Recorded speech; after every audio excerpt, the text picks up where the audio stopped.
So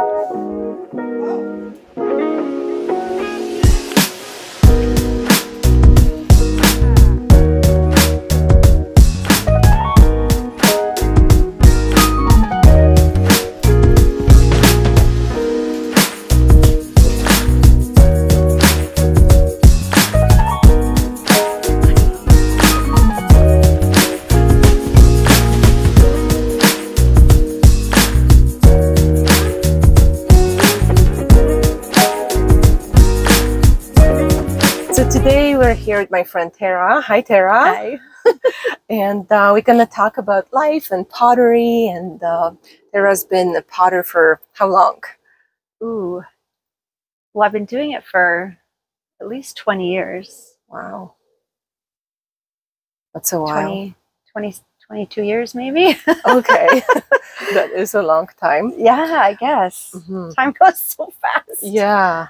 So you're actually a person who connected me back to pottery when I came to Canada. And do you remember? I do. How that happened? I remember. Yeah. I feel like we were standing on a snow hill Mm-hmm. and the kids are playing on it. Yeah.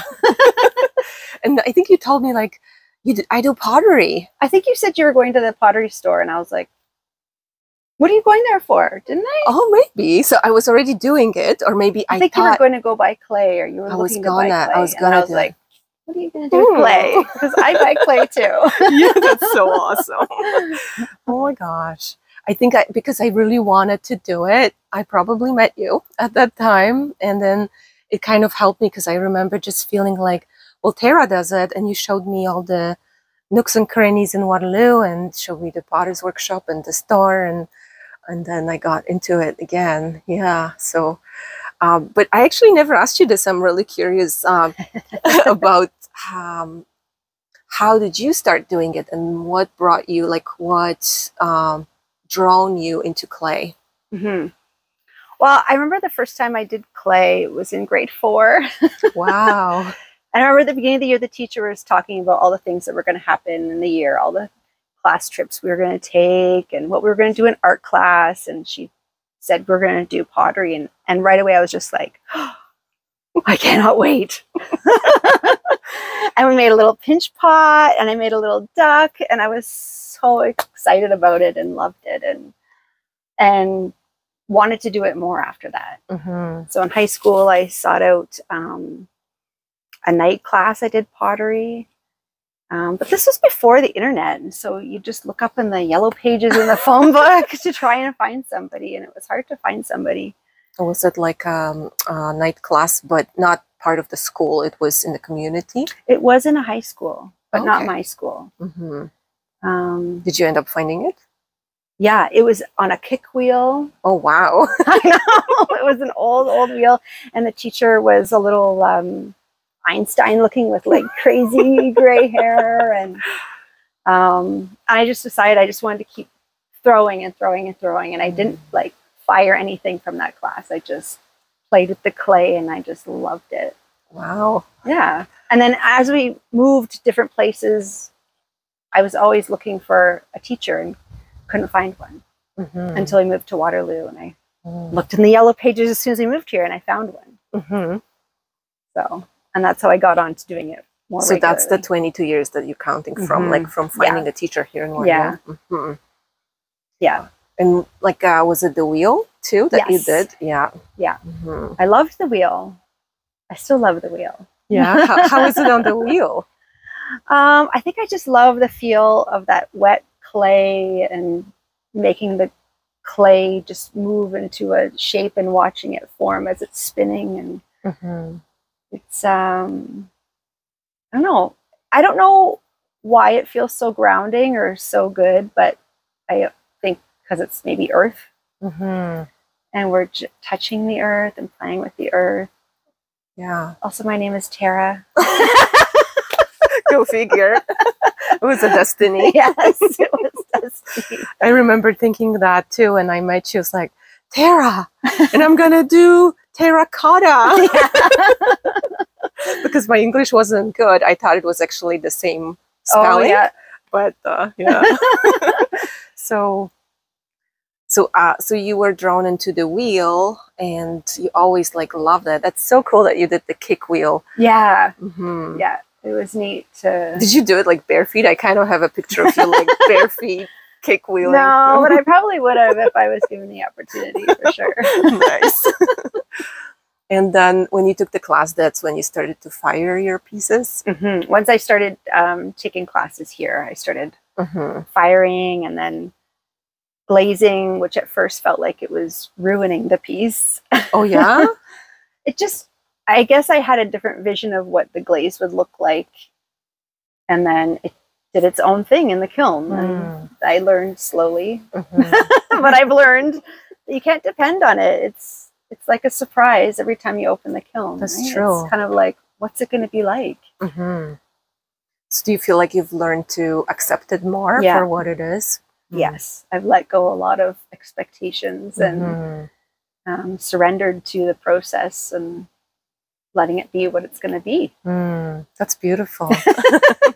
It was a hard lesson to learn. Yeah, I know what you mean. Like, I remember making my pieces too and feeling like this is beautiful. I love like the way the clay dried and all the discolorations and stuff. And then after it's biscuits, like this flat, one color, like weird feeling. Yes. It doesn't feel so pleasant anymore, right? And the glazing is a whole different thing for sure. Yeah. So, how much pottery do you do now? Not as much as I'd like. Yeah. It's one of those things that needs time carved out of your schedule to sit with each piece and work with it until it's ready to fire, until it's fully dried. Yeah. And if you could make something right now, what would you be making? You have like ideas? I have a whole list of things. Okay. And then one of those days it will just come. And one day I'm going to do it. You're going to do it. Right. I guess right now I'm thinking about making some wall hanging plant holders. That would be nice. Because you started to enjoy plants lately too, right? Big time. Got the beautiful Thanks to you. I feel like garden. you've inspired me to love plants. I'm really happy to hear that. They do bring a lot of joy to our life. Yeah, they do. They bring a lot of life. We depend on them. We're interdependent, plants and us. We are, yeah. So with your time at your daisies, like, because you told me this year has been so special about it, what would you say was so special about having the daisy garden? Yeah, so there's zinnias. Yeah, the zinnias. I think that and dahlias. Right? Yeah, the zinnias were so fun because I've never done them before, and it was just a little seed, the tiniest like flake of a seed, just put into the soil, and then it's just fun every day coming out and looking, you know. First I'd see the tiniest little bit of green poking out from the soil, and then come out the next day and it's like a little bit bigger, and then, oh, there's 2 little leaves, and oh, there's 4 leaves, and then they just started growing, and then there was a bud, and then watching those buds open, and then it's all different colors and so vibrant. It's just been so joyful and so much fun every day watching them grow. And then the wildlife comes too. Yes. Right? Yeah, the bees and the butterflies and the hummingbirds. Yeah, that's so special. Yeah. Beautiful. I can actually smell the fluxes. Yeah, the phlox smells so good. It smells so nice. Yeah, I've seen a few blurbs of research saying that, you know, plants can affect your mental health so much, and watching them grow and then smelling them and watching them grow is even more beneficial. Did you find that as well, like when you were experiencing this year, that your mental health? Oh yeah, for sure. For sure. And like I just read that like a week or 2 ago. So you read it like after. After I was like, yeah, for sure, it's totally affected me this summer. I just want to tell everybody how beautiful the world is, right? I want to tell everybody, come out to my garden. It's so beautiful. It's so awesome. Yeah. I think about it during the day when I'm at work. I think about it when I'm away for a day and I'm like, oh, I gotta go home and see my flowers. Wow. Yeah. That is really special. Yeah. And the flower garden is just so beautiful. Yeah. You did really well. I love the flowers. Do you think you're gonna paint them? I have thought about painting the zinnias. Yes. I would love to. Or like maybe do them in clay or something. I wonder how they're gonna show up in your artwork. They probably are. Yeah. In the winter when you're gonna miss them. So for your planters, you thinking of like outdoor or indoor planters to make from clay? Indoor. Indoor. Yeah. Do you have some indoor plants too? Yeah, I do. Yeah. And you want to make it for yourself, or? Yeah, for me. Yeah. I find that I'll often sort of make things for me first. Something that like you have a need for. Yeah. Play with it. Play with how it looks, and then if I like it, it seems like something someone else would like, then I'll make more. And then I know you like often make gifts, right? So then you make gifts. Yeah. And that's sort of where my pottery's at right now. I used to do more production for sales, and it started to be stressful, and I didn't want it to be a stressful thing. I wanted it to be something that was enjoyable, and so now I mostly make things for me and gifts for people. Yeah, that's kind of how I'm going about it too. Yeah, it's it was a very stressful time at the workshop with like trying to keep up with the sales, and yeah, I couldn't do it. Yeah. Yeah. I've let a lot of things go. And that's okay. It's a season. Yeah. So here's a big question. Okay. If you were to pick the most important lesson that you've learned from pottery or art, because I know you also paint and you know, like you are very artistic, what would you say that lesson is? There's a lot of lessons I've learned. You don't have to pick one. Let's get them going. Like having grace with myself, like expectations that I have on myself, even like with producing pottery, like making enough to have for the sales and things, and feeling that pressure to produce more and to make more, and just letting that go, being okay with myself, with doing with what I'm doing. And then, you know, being disappointed that I'm not doing it all the time or as much as I want. And just learning to let go and have grace with myself and understand that there's different seasons in life, and to just go with that and be okay with where I'm at. Yeah, that's beautiful. Thank you for sharing that. Another one would be like not comparing myself to other people. Oh, I love that so much. Yes. And I feel like that's a practice, a lifelong practice that for me, because like I struggle with that personally, looking at what other people are doing and comparing myself, like I'm not keeping up, I'm not doing enough, or mine isn't as beautiful or as creative or whatever as other people's. And then I can really get stuck in that like negativity on myself. And so that's another practice. It's like, you know, not focusing on those things. And do you find like it spills over to other areas of your life as well? Absolutely. Yeah, it's like we're not really meant to follow anybody except for our own selves. And like you can't compare. No. We're all so different. We are. And there's a fine balance, because there's beauty in other people's work and appreciating it, and inspiration, and being happy for enjoying that. But then not crossing that line of feeling like, but it's better than mine, or they've got more time than me, or whatever, right? And not crossing that line to comparing, but just being like enjoying and happy and beautiful and for them.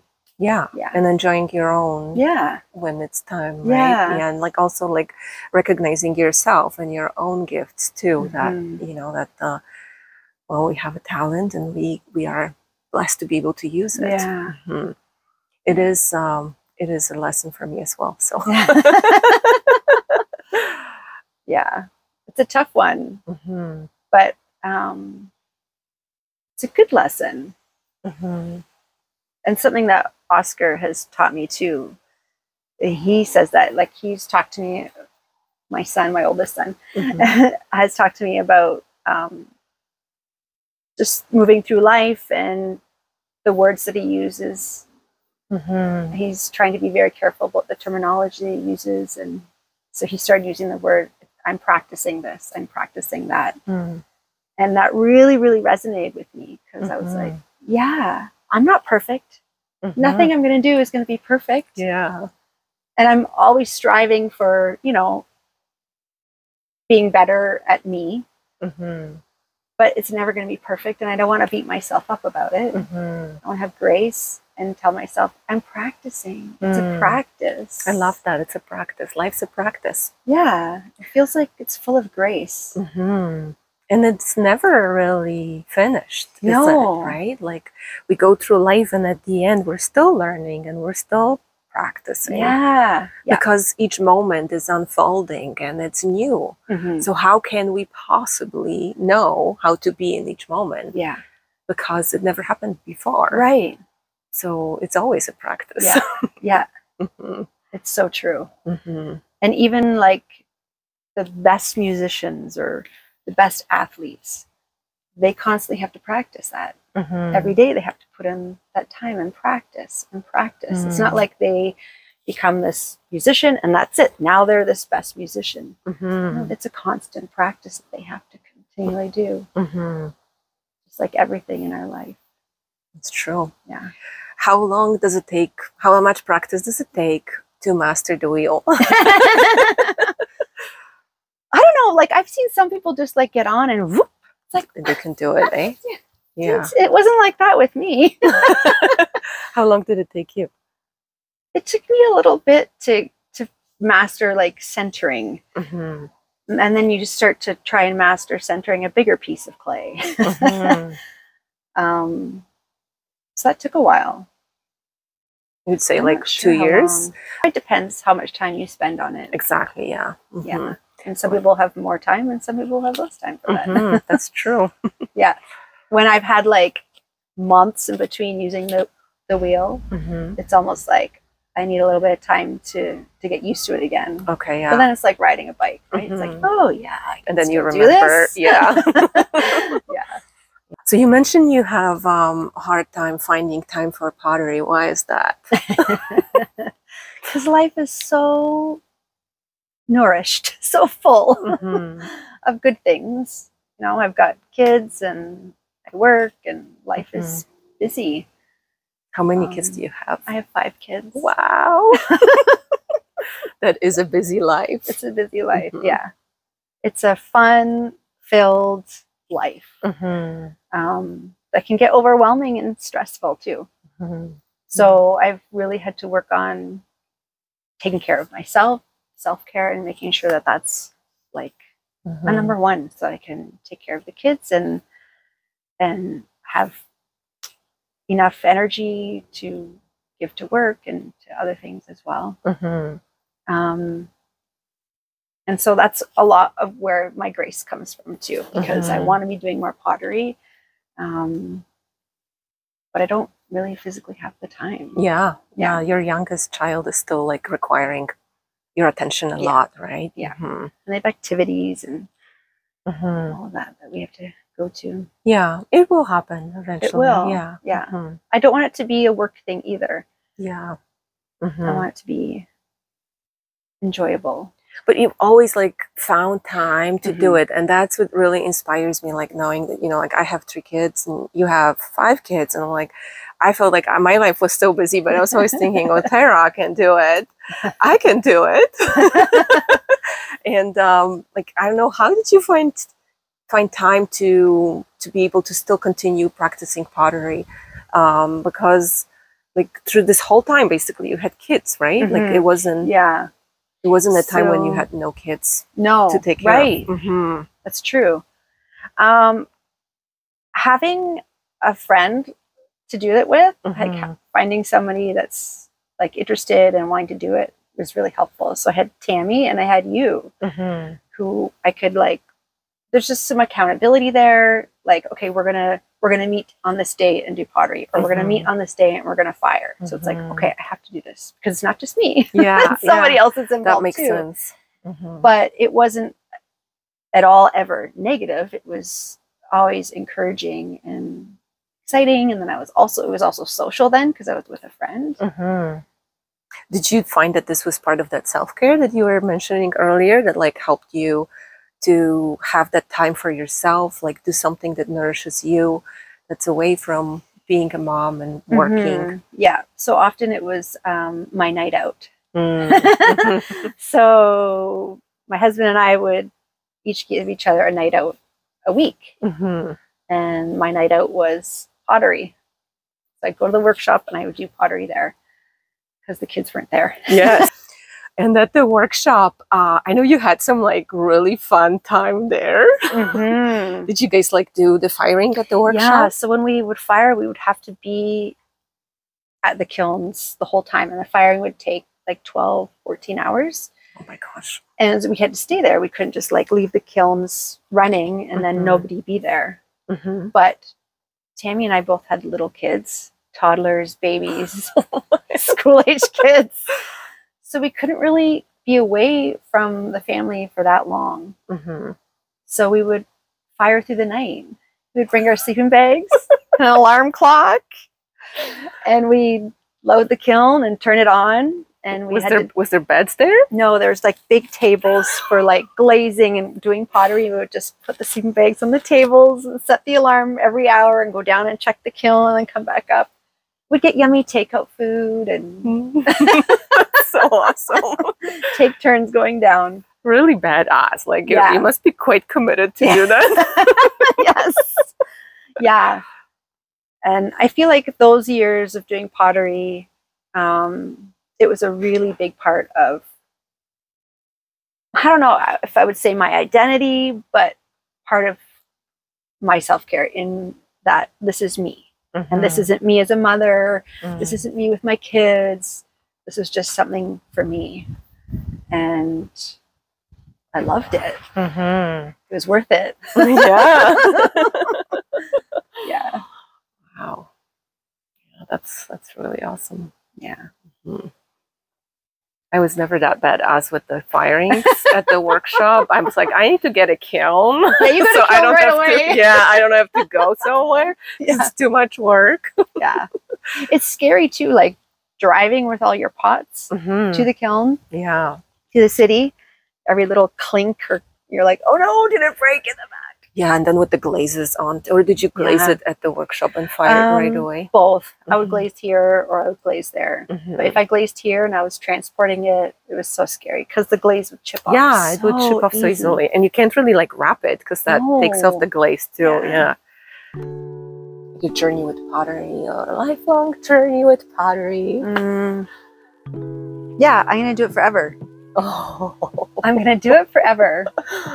You know, in the Titanic movie, have you watched that movie? I did, yeah. Remember the old lady? Was her name Rose? Or what was the main character's name? Rose, right? I don't remember. And so at the very beginning of the movie, at the end, she's an old lady. Right, yeah. And she does pottery. Oh. And she's like 100 or something, and she's on the wheel. I remember watching that. Like, it would have come out before I was like doing it all the time. And I was like, that's gonna be me. I'm gonna be 100 and doing pottery. Oh, gonna do it. That's awesome. It is my my retirement plan, is to have a little pottery studio, and maybe I'll have a little tiny home in my backyard or something, and like be out more in the nature. And I just want to, I feel like then I'll have my whole day to just do that. It is a beautiful feeling to be able to do that. Yeah. So, okay. Well, thank you so much, Tara. Oh, it was great talking to you. And yeah. Bye. Bye.